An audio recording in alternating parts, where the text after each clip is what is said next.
Today, we are going to discuss some extremely controversial topics. And because this is going to go on YouTube, there are certain words I cannot say.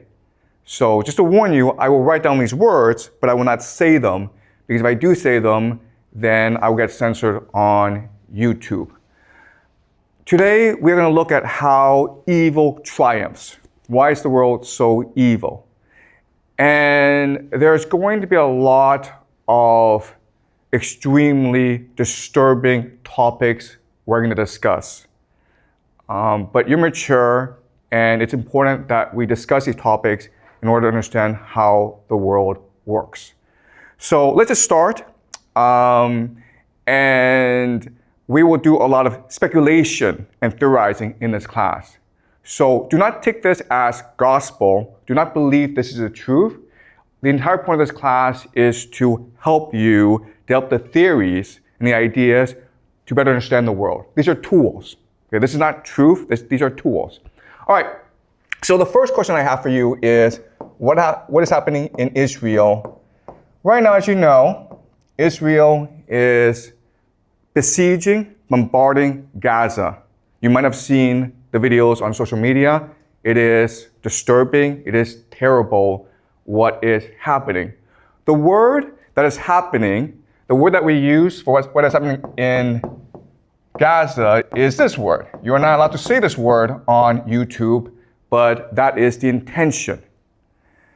What I will argue, though, is that the truth is far more disturbing than this. What is really happening in Gaza is a ritual sacrifice. And this happens quite often in human history. If you go back and you look at the real history of humanity, this happens quite often. Some of the most famous examples are the Aztecs. We've dug up temples of the Aztecs, and inside the temples are thousands and thousands of human skulls. So before they went to war, they practiced human sacrifice. They would commit mass murder of their enemies in public. So the Aztecs were really famous for this. The Phoenicians, specifically the Carthaginians. We will discuss them later this semester, but the Phoenicians were also famous for a particular type of sacrifice, which is child sacrifice.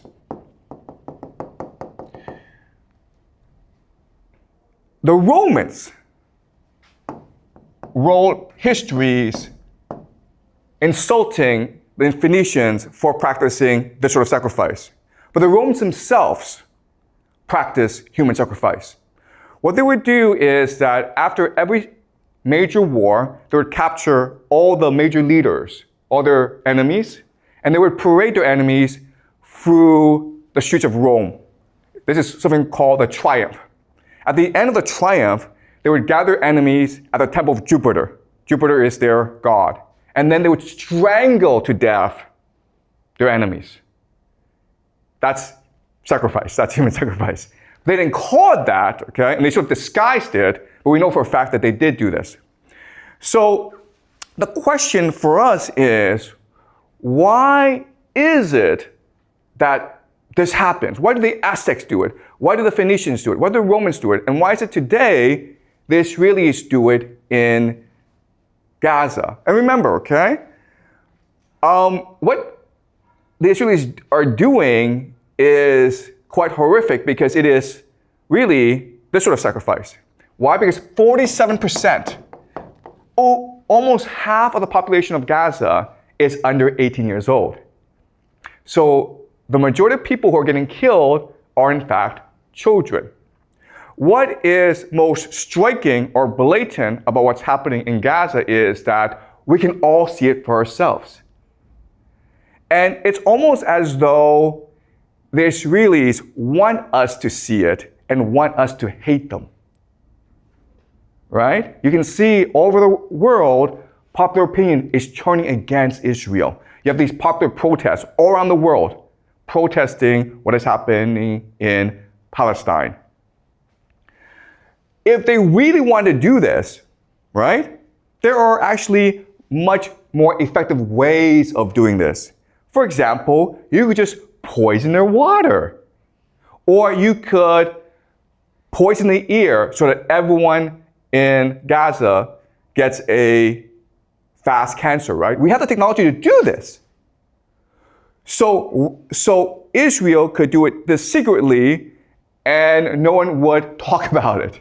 And in 20 years' time, 30 years' time, the population of Gaza would all be gone. It would be a very secret, right? Instead, they choose to do this in front of the world. And my argument to you is that this is intentional. They want the world to hate them. Because by doing this, they create the ultimate taboo, right? We find this disgusting and contemptuous, so the entire world will unite against Israel. But guess what?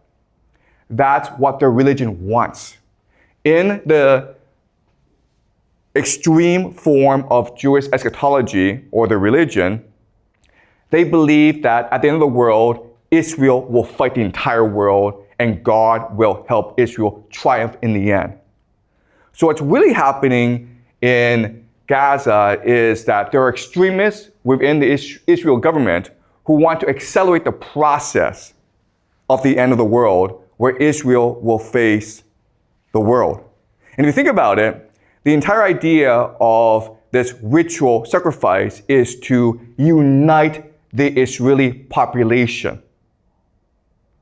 And what's extremely disturbing and horrifying about it is that this works. Why?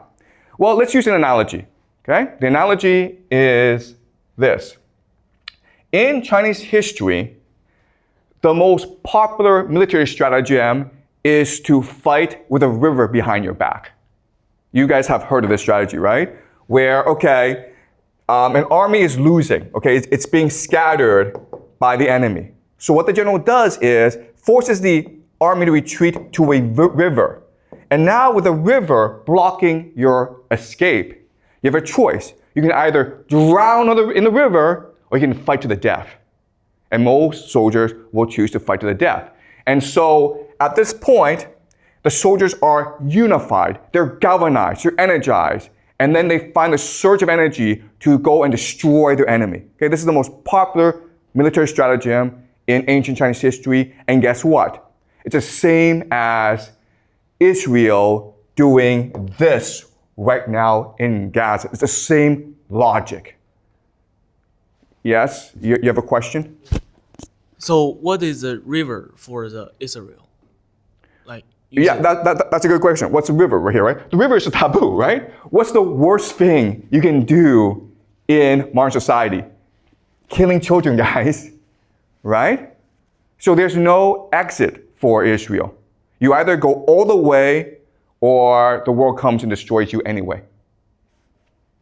And in fact, what's really interesting is that if you go online, you will see Israelis go around the world and causing trouble everywhere. They're going to start fights. They shout death to the Arabs on public buses in the Western world. It's intentional. They want to unite themselves by dividing the world, by angering the world. Okay? Does that make sense?